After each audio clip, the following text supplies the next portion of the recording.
Hey everybody, welcome back to Word Balloon, the comic book conversation show. John Suntress here. Couple things before we get into our show. First of all, if you got any questions or comments on the show, email me, john@wordballoon.com. Follow me on Twitter. That's where I do most of my talking, @JohnWordBalloon. You can follow me also on Facebook under my name, John Suntress, and also the Word Balloon Network. Tell a friend. I also am on Instagram under Word Balloon.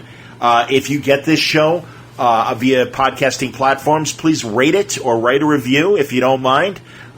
You can write me a bad review. You can give me bad stars, but like me as well as the opportunity presents itself. Also, I have a YouTube channel, Word Balloon. Please go there and subscribe. It's free. It doesn't cost anything. I have over 500 subscribers. I'm trying to get over 1,000. I'd like to add more video content, so please consider doing all that to support Word Balloon. And now, back to the show. Terrificon, Connecticut's biggest Comic-Con, returns to Mohegan Sun, August 9th to the 11th. Meet Billy D. Williams, Val Kilmer, Doctor Who's John Barrowman, and the voices from Animaniacs and Thundercats. New England's largest guest list of comic book artists from DC and Marvel Comics is at Terrificon on August 9th to the 11th at Mohegan Sun. Tickets on sale now at Terrificon.com. Welcome back to Word Balloon, the comic book conversation show. John Suntress here. Welcome to the weekend. I got two great shows for you today. The other show that is on the feed, it's a shorty but a goodie. Billy D. Williams joins us to talk about Lando Calrissian and his history with Star Wars and other great films and television work that he's done in the past. Can't believe I got this opportunity, so enjoy that episode. But you're here, and you're enjoying this episode, so before you get to that, enjoy this conversation with Mark Russel. Mark is an incredible writer, one of the funniest writers in comic books. He's back with a new book called The Second Coming from Ahoy Comics. It is a controversial book.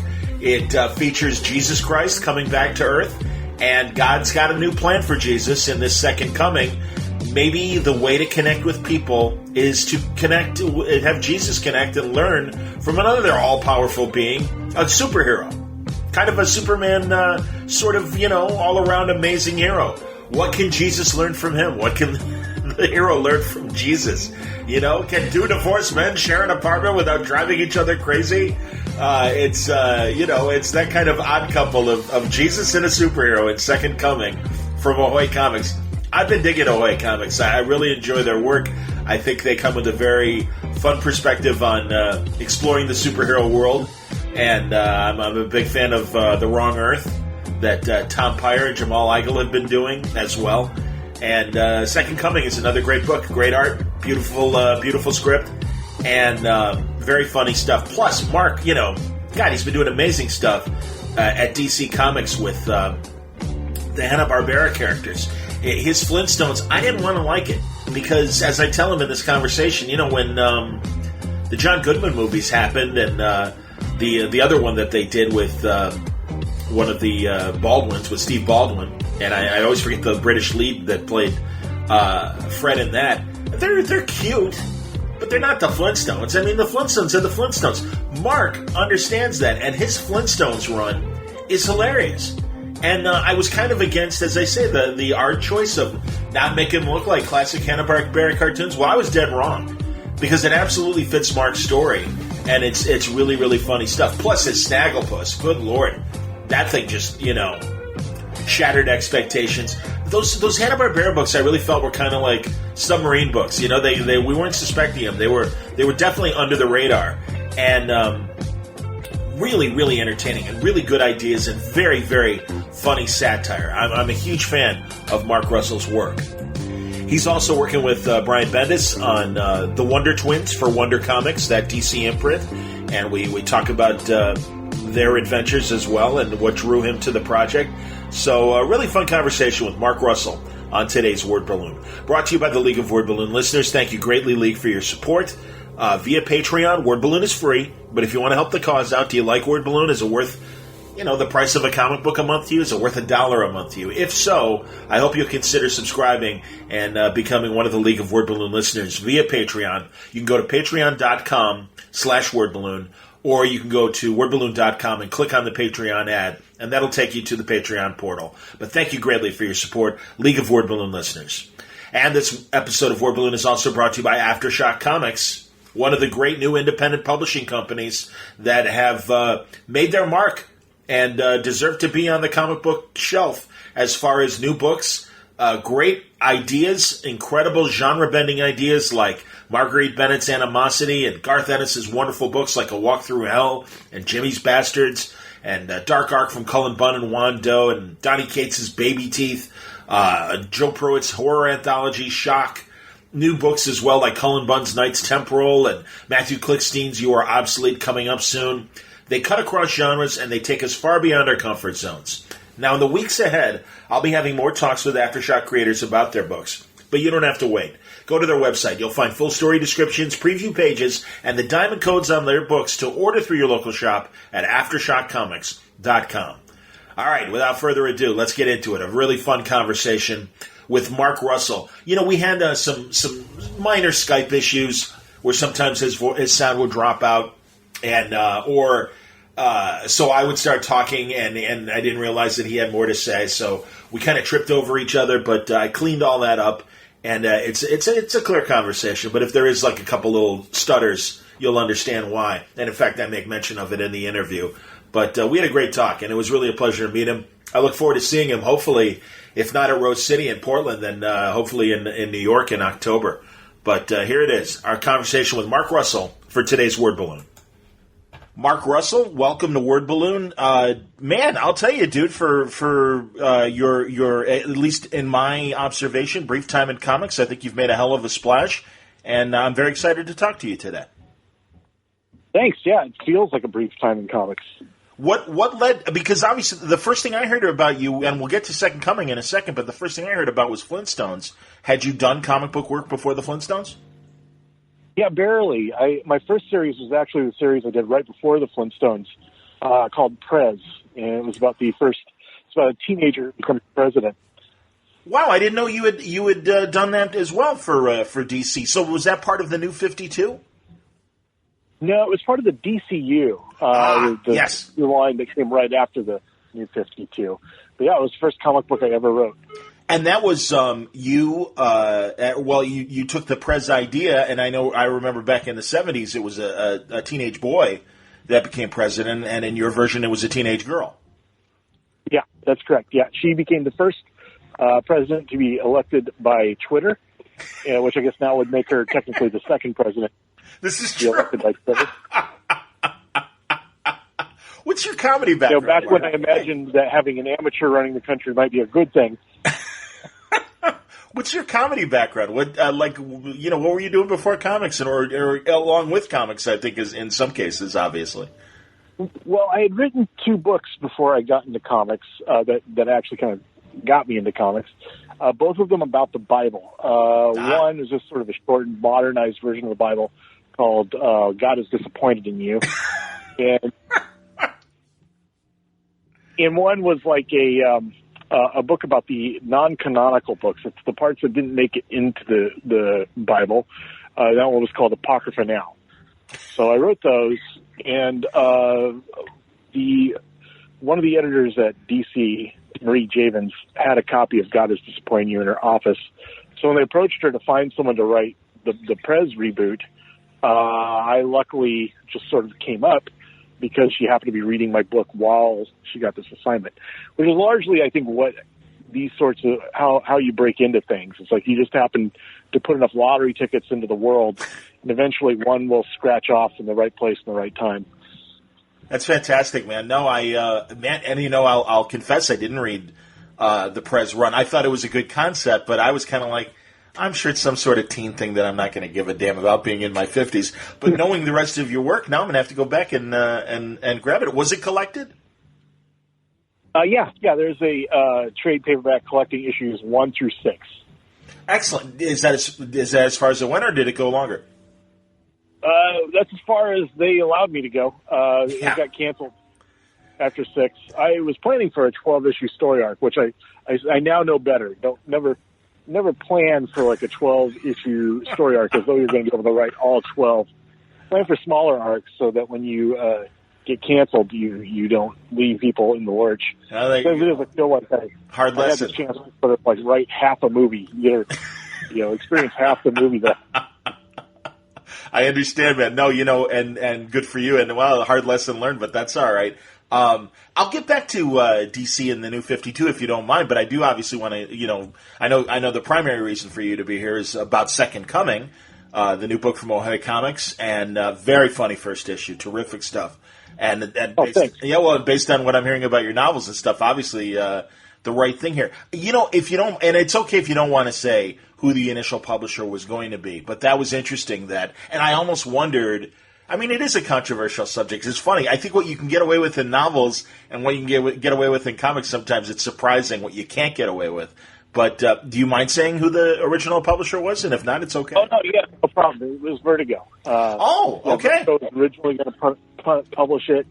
And, then and they were totally fine with it. I think it was just all the executive leadership change at the top. They were kind of like, no one wanted to be the one to go into the office and explain why we're publishing this comic book about Jesus Christ carrying a two-bedroom apartment, when everybody's a little nervous about the layoffs and everything. So I completely understand why they were a little reticent about this comic book about Jesus Christ and a superhero living together. So, I harbor no ill will towards Vertigo or DC. I still work with DC a lot. And, and a lot of the people, the editorial team at Vertigo, like Molly Mann, especially my editor, they still have a real heavy impact on the way it turned out. So I have nothing but gratitude to them. That's fantastic, man. No, and I'm sure the recent news, obviously, with the imprint going away. I don't think that necessarily helps even the existing Vertigo books, and also not my fault, by the way. Not a new problem for DC in general. I mean, I remember they held back either a Rick Veitch or an Alan Moore Swamp Thing story that dealt with Jesus. And it's San Diego week, so I'm sure you're going to be very popular with the Westbrook Church people. I think that's the group, if I'm saying it correctly. I don't know if you've heard from them yet. I see them there every year, and they do, or rather, some thinly veiled approximations of them do appear in Second Coming in a later issue. Oh, fantastic! I'll see them there. Well, you really are kind of not. And hey, man, I'm on your side, obviously, the way I'm laughing. But this is kind of their argument, and I like that you are kind of exploring it in the comic. The idea of, they immediately will tag superheroes as your false gods, your false idols, and as you say in your postscript in your first issue, this is about power, how it's used, and I do think that I'm glad someone like you is like, oh no, this is an idea, this is a good idea for a story. Let's really compare, somebody all powerful against somebody else that's all powerful. Yeah, I really feel like them and like the rest of the sort of modern prosperity gospel evangelicals would actually probably be better served worshiping a superhero or like a really angry hawk or a bull or something that seems much more in line with their philosophy than like this Middle Eastern hippie who was wrongly executed, was a refugee. It seems like totally the wrong mascot for their religion, given where they are politically now. I think your humor is very Douglas Adams-esque, and I think of what he said very briefly in Hitchhiker's Guide when he said it's been nearly 2,000 years when people nailed a man to a tree for saying we should all be nice to each other instead. And so that's kind of it seems like your sensibility as well. Yeah, there's a line in God is Disappointing, my book about the Bible, where I basically say that they crucified him for spreading such ludicrous ideas as forgiveness, for which he forgave them. Is Jesus' friend in biblical times the one that goes into the carpentry business? And this will show you my lack of religious knowledge. Is that a real biblical character? No, that's just an invention of mine for the story. He's Jimmy Olsen, if you will. Yeah, right. Very, very unfortunate Jimmy Olsen. honestly, being in the wrong place, the wrong time historically. Well, I mean, honestly, man, I think people who are fans of great classic movies that tease the Bible, like History of the World, or as I mentioned, Hitchhikers, and then some of these other things, no, they're going to find themselves very comfortable with Second Coming. And also, hey, man, you're my first Ahoy Comics creator. And I know a lot of the guys, and eventually, like, I'll get Stuart Moore's an old friend. I'll get him on. I'd love to talk to Tom Pyre. Is Tom your editor? Yeah. Tom's our editor for Second Coming, and yeah, he's one of the big reasons why we went to Ahoy, because he's like also himself a Vertigo exile, and has really done amazing work throughout his career, and in fact is like writing some pretty fantastic comics at Ahoy himself. In addition to being our editor, he's writing High Heaven and Wrong Earth, both of which are really good. So I felt like we were in really good hands going under him. Understood. I'm interested in checking out High Heaven. And Wrong Earth, I mean, they had me at hello with the premise. And I do think that there's a lot of ambitious. Go ahead, man. Oh, I said, no, it's a brilliant premise. Oh, yeah. Oh, absolutely, man. Well, again, I think you fit in this wheelhouse. And also, I'm really glad that DC has continued to find a home for you. Because I discovered you from your Hanna-Barbera comics, which were just fantastic. But I don't want to leave before. So, Second Coming, first issue is it out now, or is it coming out next month? What's Yeah, it's already out. It's in the wild. Excellent. It came out on July 10th, and it's luckily because of the reception it got, we sold out of the first printing, so we're going to a second printing, which is great, although you still might be able to find some at your local comic book store. Sure. That's excellent, man. And I know, too, I don't know when you're leaving, but I know that, this is the week of San Diego, and when this drops, Comic-Con will still be going on, and you're going to be there, and you've got panels this weekend, correct? Yeah, it's one of the reasons why we chose this last Wednesday to release Second Coming, so we could take advantage of the publicity going into San Diego Comic-Con. Very, very capitalistic of us, but we wanted to ride that wave as far as it will take us. So we got some panels coming up. I'm doing a one-on-one talk with Stuart Moore on Thursday in San Diego, just sort of like talking about my career and in particularly about Second Coming. And then I'm also on a couple of DC panels, which we will not be talking about Second Coming. And I am also on another Ahoy panel with Mark Wade and Stuart, and I'm really looking forward to that too, where we're just kind of talking about Ahoy titles in general. Did you grow up a comics fan, or is this a new place for you? Not really. Yeah, I did not grow up a real big comics fan. I grew up, well, except for Mad Magazine. I was a huge Mad Magazine. Go. Yeah. It's always sort of like, it was a cornerstone. This is the first time it occurred to me that you could, make fun of grown-ups, or that you, by virtue of being able to laugh at the president, somehow become his equal. That's really what citizenship is. It's not so much paying your taxes as laughing at the people in charge. Yeah. And seeing what's having opinions of your own about what society could do better. And so it really started me down this dark path that I've pursued into my adulthood. Unfortunately, much like Vertigo. My original corrupter. Oh, you're an original corrupter. Free of knowledge of good and evil that I originally ate from. But I came into comics much later, largely as a result of writing them. I understand. No, I get it. I was going to say, as we see the end of Vertigo, and just on its heels now, they announced that Mad is going away. I don't know if you had tried to get anything over at Mad, although I know too that there is some new content coming. I don't know if they've tapped you at all to do any Mad Magazine stuff. I wrote some tweets for them. I did some social media stuff for them. Oh, crazy! I didn't really do a lot but I never really had any stories or anything with them, which is a shame. Now it's too late, because that was always sort of like a cultural goal of mine, and now it's too late. But that's okay. There's still plenty of time to do new things. Absolutely. No, man. I mean, again, I'm really glad that they've found this place for you and everything. So Second Coming, first issue is out, the second printing of the first issue on its heels, and then issue 2 in August or September? August. August, fantastic. second Wednesday in August, if I'm not mistaken. Very cool. Very cool. I did want to ask about, like, your Hanna-Barbera work as well, because, man, I got to be honest, again, at first, I was like, I came to you second, and it was really more with Snagglepuss that I came to you, but when I saw the designs of your Flintstones run, I'm like, oh, they're messing with the classic look. What are they doing? And I really was just one of those jerks. And then, thank God, someone's like, no, it's really funny. And so I picked up Snagglepuss first. But, man, I'll tell you, both books, great job. Excellent stuff. Very funny stuff.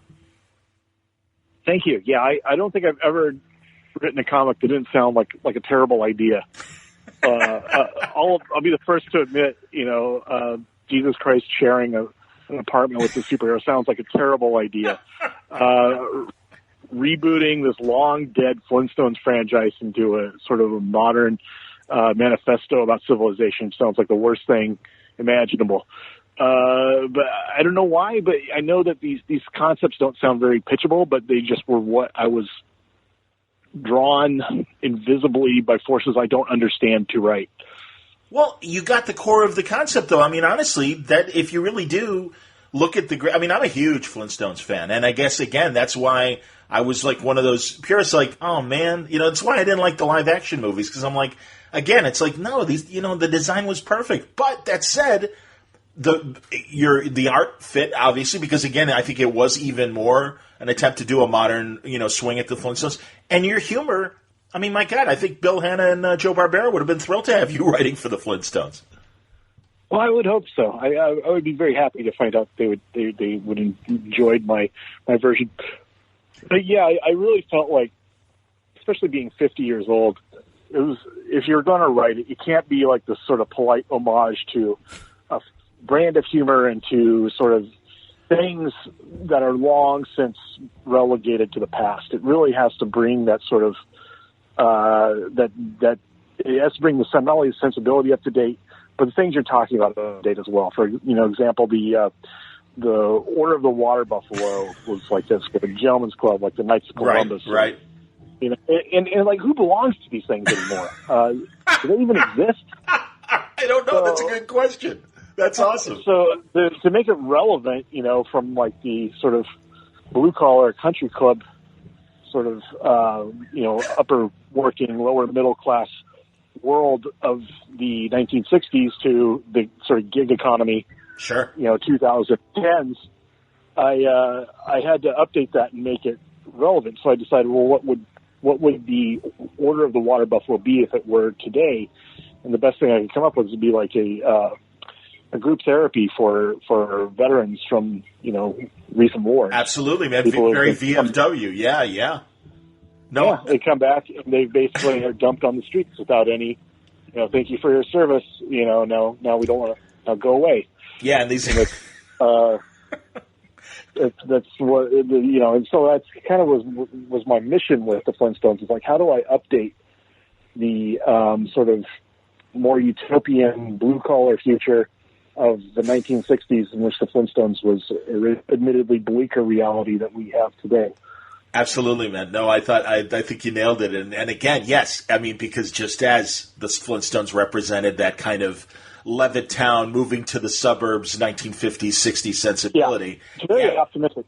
Absolutely. It does have a lot of social commentary in the Flintstones. 100%. Social commentary seems to be that everything's going great, or that our institutions are here to serve us. Whereas I think the commentary of my Flintstones was like, the downfall of civilization is that you are here to serve institutions. Absolutely. Yeah, man. No, that was great. And also, my God, I think your Snagglepuss series was very in tune with what Howard Chaykin was doing with Rough and Ready. And I like both. And again, I that's what got me. And I had already been reading Rough and Ready when I started reading Snagglepuss. And again, man, now there's a great example of investigation in the 50s, Red Scare, and turning Snagglepuss into kind of a Tennessee Williams sort of playwright and stuff. I thought was a brilliant idea. Yeah, that was really kind of the central conceit of Snagglepuss. It really kind of started from some Facebook posts I was writing where I was just having these conversations between Snagglepuss and Huckleberry Hound as though they were like these sort of overwrought Southern Gothic playwrights. And it was just this funny thing I was doing on Facebook. But Marie Javens, my editor, saw that and then like just emailed me like a little while later saying, "Oh, by the way, your Snagglepuss comic has been greenlit." And I was like, "What Snagglepuss comic?" I was just, doing this on Facebook. But I said, "Well, geez, I better write like a pitch." So I just kind of started with the premise that I know Snagglepuss is a gay icon, one, and I know two. I had no idea, and that's fantastic. Go on, yeah. I'm sorry, I didn't mean to interrupt, but I just find that interesting. It's like, he is? Okay. Yeah, I knew that about Snagglepuss going in, and secondly, it's pretty obvious that he has got like a theater background. Yes, because all of his catchphrases are theater references. Yes. So I thought, well, what would have been happening in like the 1950s that would cause a gay icon to have to like leave theater and go into cartoons? And then the whole story about the Lavender Scare and Snagglepuss having to lead this double life. It just sort of fell into place based upon those two sort of pillar assumptions. That's amazing, man. Seriously, again, I think. When people, I really shouldn't make generalizations, but when they announced the Hanna-Barbera stuff that DC was doing then, everyone's like, what? And then you read it and it's like, oh my God, this is great. But am I correct? Did you ever hear back from Hanna-Barbera people? Were they cool with it? Were they not cool with it? What you guys were doing? Initially, like when I started doing the Flintstones, I got a couple of updates because I think they were planning on a very different sort of comic than what they were getting. So they were not best pleased. So I just got some emails right away, like from, Hanna-Barbera Marketing would like for you to not refer to any deities. They would like for Fred Flintstone to say yabba dabba doo once an issue. They had this list of things. And so they basically wanted me to do like, Flintstones Vitamins, the comic book. Right. And I just told them, I said, this is not what I pitched. This is not what I'm interested in. And then DC, to their credit, said, okay, well, then don't worry about it. Just do what you're going to do. Wow. And we'll handle the marketing people. That's great to hear. Seriously, man. And again, because I don't know what the upper corporate environment is right now, and we don't have to go into it because I'm sure you don't know either. But with Time Warner, I don't either. Yeah, with Time Warner taking over and stuff, you almost wonder if Mad was too, Mad could, certainly attacking the president as Mad has done, no different than any other president in office, Republican or Democrat, and their comments on society. And, I don't know. Or it could just be, hey, we're putting all this money in and we're not getting that much money back. Time to go, Mad. See you later as far as, new material. But I wondered, too, that's great to hear that, that everybody at DC really got it as far as what you guys were doing. Because, again, man, there was just really ambitious, fun ideas twisting this stuff around. So that's cool. Are you aware? They really... Go ahead. They really let me do, get away with a lot. And I was surprised even then, not knowing better then, like how much they were letting me get away with. But yeah, they were... I think with the Hanna-Barbera stuff, because I think this is the good thing about people on the ground level who are publishing comics. They're not worried about how this is going to impact the sales of like Batman lunchboxes. They're not worried about how it's going to affect the sales of T-shirts. They're worried about making the best comic they possibly can. There you go. And when you're a bunch of people who are kind of on the same page and they believe in, making the best comic they can, it really, emboldens you to say things that haven't been said before in comics, or to make your comic about more than just sort of like shitting out 20 pages of, passable comic book script that you can then cash a paycheck for. It makes you really conscious that people are taking this seriously. And I can't thank them enough for that, because that was my introduction to comics. It was like people caring about as much about what I had to say as I did. How much involvement have you had a chance as far as conventions and being out in the fan community and everything? How much have you done? I go to like probably 4 or 5 conventions a year. Great. I usually do San Diego and New York.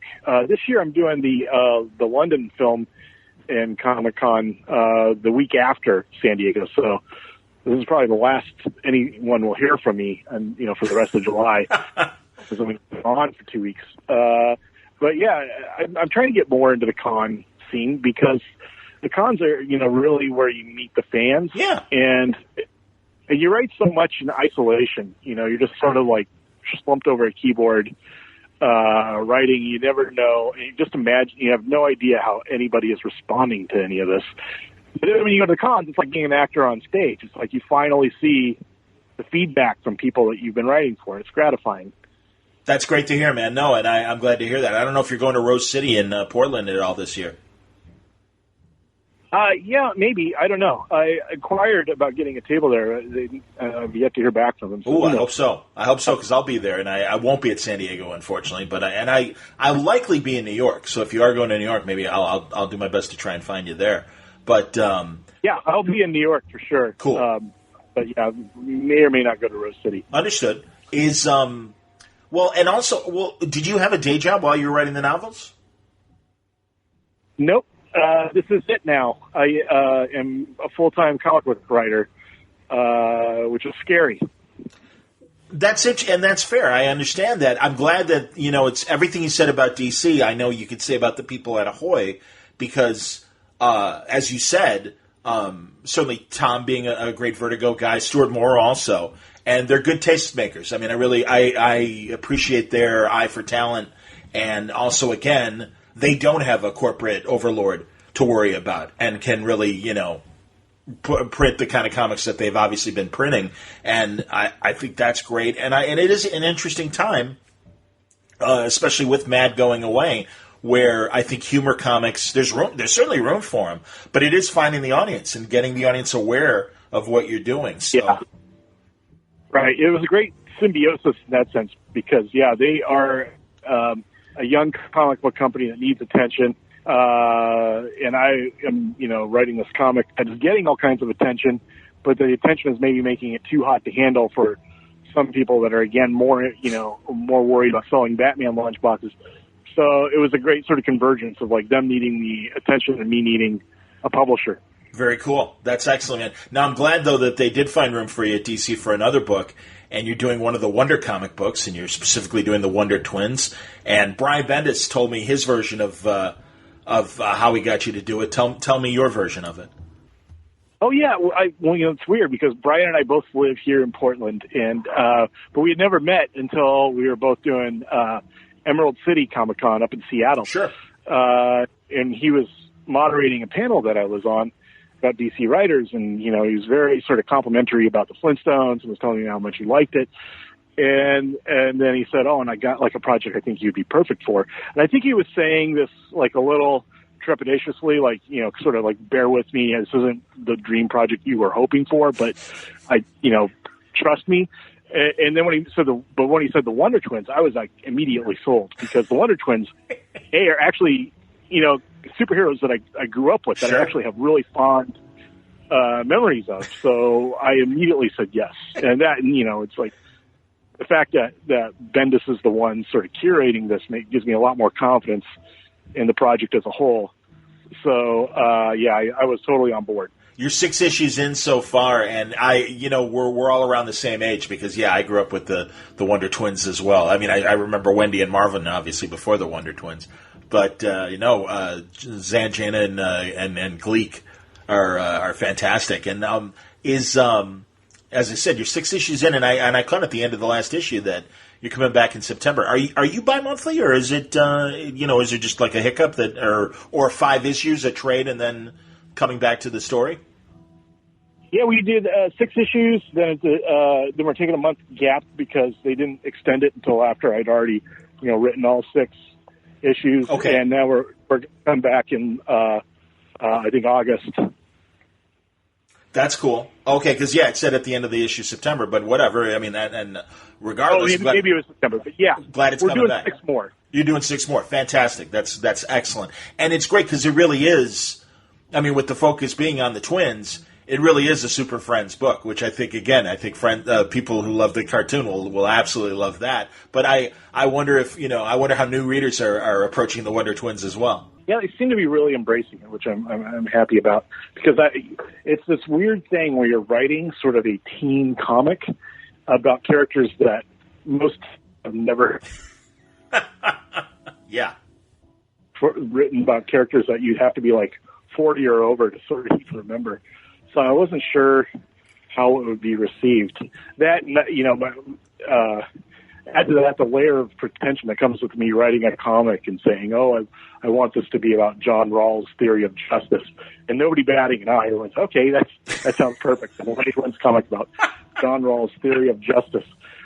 But luckily, it's been very well received. I think that there's enough sort of YA teen relevancy that it gets embraced by that younger audience, and older people sort of appreciate the fact that the Wonder Twins, the characters they grew up with, sort of is true to the spirit of those characters, while again sort of updating them to our world. Who's editing Wonder Twins for you? Alex Antone and Andrea Shea. Okay, that's cool. And no, again, another great book. I like. Did you have any involvement with picking artists, or was that all editorial? I had some involvement. Yeah, they showed me like the work of like several artists, and there are a lot of really good artists too. But Stephen Byrne just seemed to have the right combination of sensibilities. Like, one, it's very sort of super friendly and very sort of like accessible, but at the same time, there's this sort of like, he has this great ability to sort of like show the underlying sadness or the contradictory emotion in the characters' faces to the bright colors and sort of pastels of the panels. So we all just kind of agreed like pretty quickly that he was the ideal artist. No, again, I think for each of your books, including Second Coming, great choices, and it fits the material, and a great presentation, top to bottom, definitely.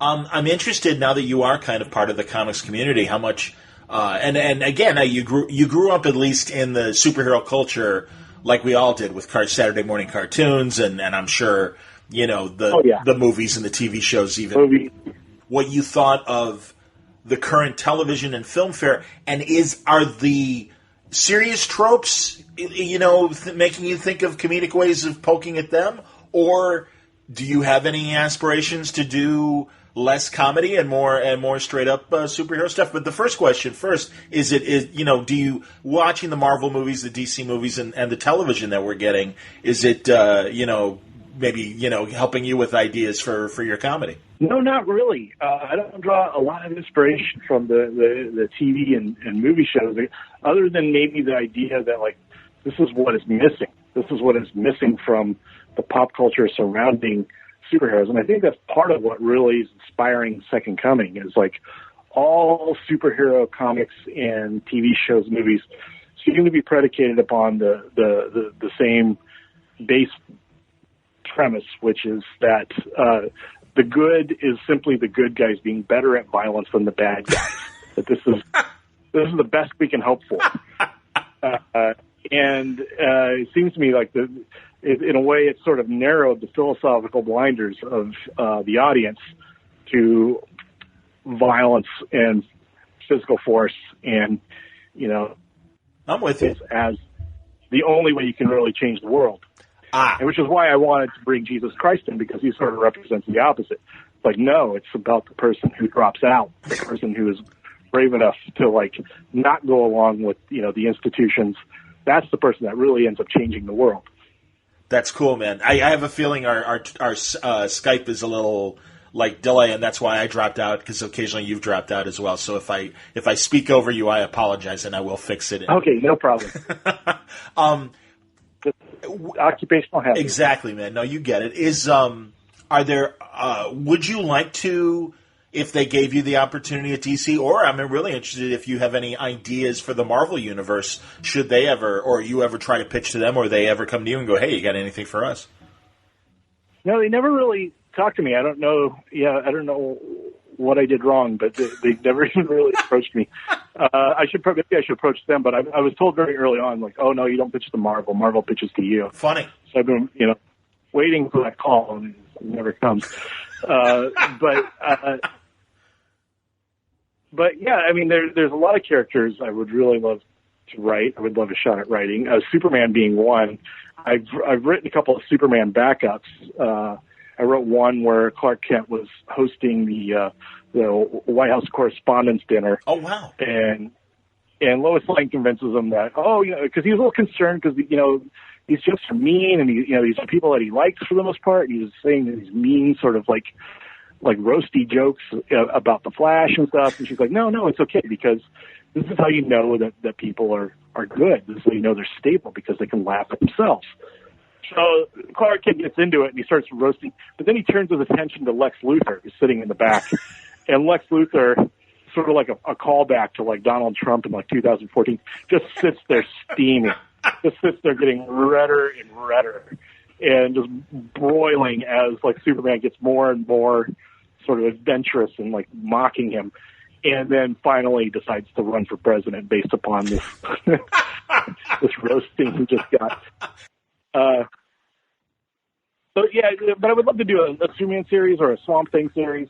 Oh, that'd be great. Green Lantern. Yeah, or Green Lantern as well. Interesting. So did that Superman story get published? Yeah, it was on the back. I think it was the Action Comics Special #1. I think it was published there. On the back of Dan Jurgens' story. Okay, yeah. Oh, that's great to hear, because I love those kind of little Clark and Lois stories. I always say Catherine Immerman had one where Lois had the flu and she's in bed, and Clark is trying to just do anything he can to make her more comfortable, get medicine or whatever. And it's great because it really is a pure Clark Kent klutz story. And it's nothing broad. It really is just like, hey, honey, I'm trying to help you. And she's just like, you idiot.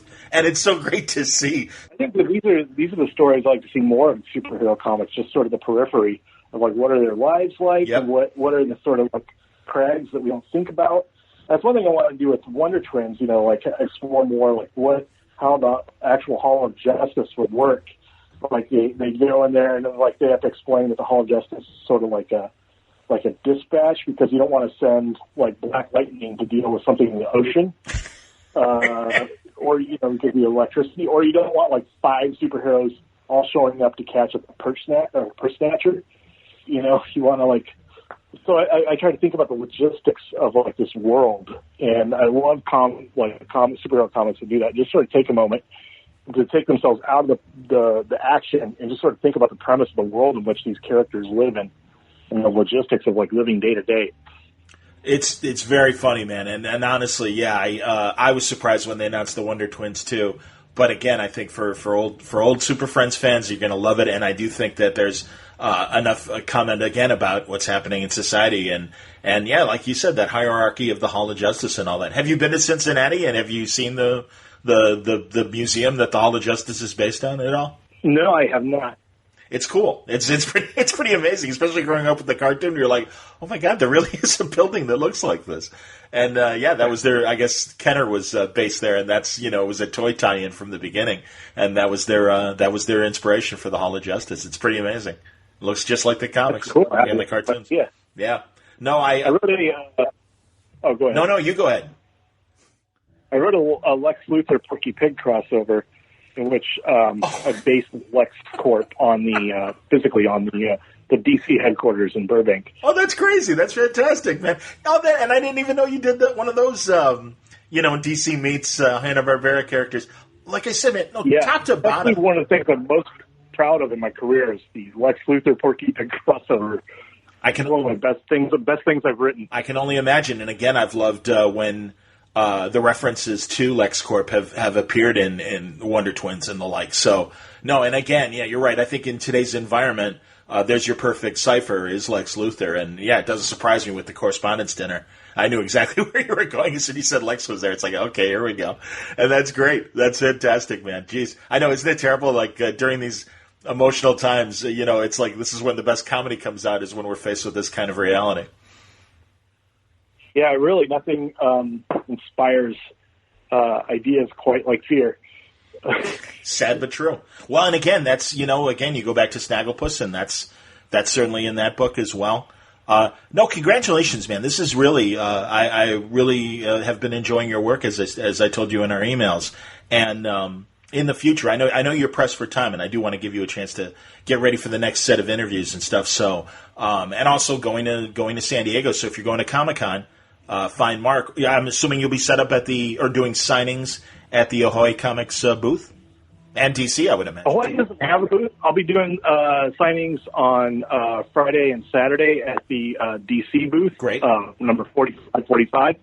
And I'll also be doing a signing at the IDW booth, I think, on Saturday. And yeah, I've got some panels and stuff, too. Excellent. Yeah, you mentioned those. And are you not able to say what you're doing for IDW right now, or are you really fast? Oh, no, yeah, it's fine. My God is Disappointing You book was published by IDW, so I'll be signing that, as well as I did a Judge Dredd miniseries, Judge Dredd Under Siege. Oh, wow. Through IDW. So I'll be signing those at the IDW table at, I think, 1:30 on Saturday. Wow, that would be... I really would look forward to reading your Judge Dredd stuff, because there's some pretty cynical, funny stuff as far as how the Brits have always handled Judge Dredd. So that's... Yeah, that was the first title that I sort of actively sought out myself. I mean, usually I just kind of write things that get offered to me, but that was the one where it's like I actively pursued that because I wanted to work... Because to me, it's like Mega City 1 is one of the best science fiction universes out there. And strangely also one of the most recognizable to our own. Indeed. So I really wanted to write a Judge Dredd title set in that world, and so yeah, they only let me give me a 4-issue miniseries, but I'm really happy with the way it turned out. It's called Under Siege. And is that collected Under Siege? Yes. Fantastic, man. That is great, dude. I would love to see you handle Star Trek in your way. I would love to see you handle a lot of different kind of geek tropes in your way. So I don't know if those are. I don't know if my buddies at IDW are listening or not, or if you'd have interest in doing a Star Trek thing. Yeah, I would love to do a Star Trek series just about like how having replicators would ruin the economy, or how that would affect the economy. If people can replicate anything, it's like once you have a replicator at home, like a microwave oven, how do you get them to do anything?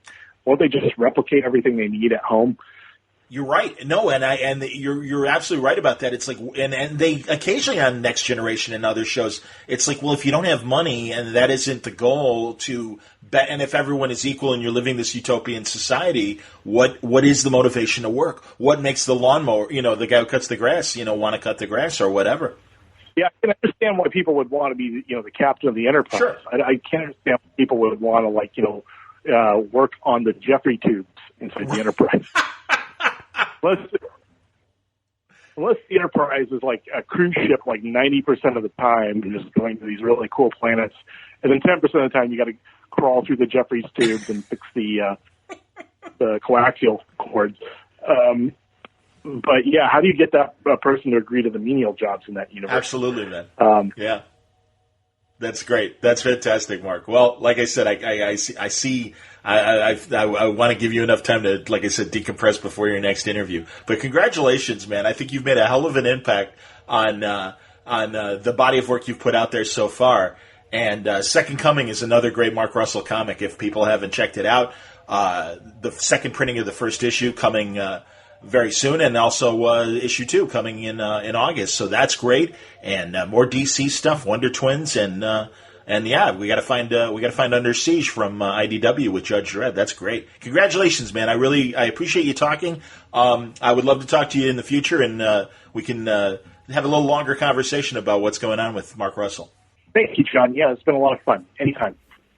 That's Mark Russell. Make sure you check out his books if you haven't already. I'm very excited about the next issue of Second Coming and what's to come from Wonder Comics and the Wonder Twins and more great projects. And, of course, as we said, God, his Judge Dredd sounds amazing. So pretty cool. Mark Russell on today's Word Balloon. I hope you enjoy it. Another episode of Word Balloon dropping today. I can't believe I had this conversation with Billy D. Williams. It's brief, but we get a lot accomplished in the short time that we spend together, talking about the creation of Lando Calrissian, his wonderful work in the Star Wars franchise, a lot of other film and television roles that he did over the years. I'm a longtime fan. We talk about Colt 45 and the lot with Billy D. Williams on another episode of Word Balloon that drops today. I hope you enjoyed it. Thanks for listening. Brought to you again by Aftershock Comics. They're having a hell of a year. They're calling 2019 the year of reading dangerously, and why not? Because they have tremendous books like Stronghold from Phil Hester and Ryan Kelly, and Dark Red from my buddy Tim Seeley, and Baby Teeth from Donnie Cates, Dark Arc from Cullen Bunn and Juan Doe, Walk Through Hell from Garth Ennis, Animosity from Marguerite Bennett. More great stuff coming, too, like new stuff like Cullen Bunn's Knights Temporal and Matthew Klickstein's You Are Obsolete. Chris Sabella started Trustfall last month. Joe Pruitt's horror anthology, Shock, is fantastic. These are great books, man, that cut across all genres and take us readers far beyond our comfort zones. Keep listening to Word Balloon because you'll hear more Aftershock creators talking about their books, but you won't have to wait for those episodes. First of all, we got a whole bunch of them that you can go through and listen to great conversations with Cullen Bunn and Tim Seeley and Chris Sabella and a lot of others as well. But you don't have to wait. You'll find full story descriptions, preview pages, and the diamond codes on these books to order through your shop at their website, AftershockComics.com. Thanks again for listening. July is not over, and there are more great Word Balloons to come. I hope you will stay with me on the journey. More great creators that are going to be at Terrificon coming in just a couple of weeks. I went over the schedule of panels that I'm doing with Mitch Halleck the other night. And, man, I'll tell you, I'm very excited, and I'm doing my research. It's going to be all-star panels and one-on-ones with some of my favorite creators, old friends, and first chances to talk to some classic creators as well. So I hope you'll join me for those conversations right here on Word Balloon. Until next time, Word Balloon is a copyright feature of Shaky Productions, copyright 2019.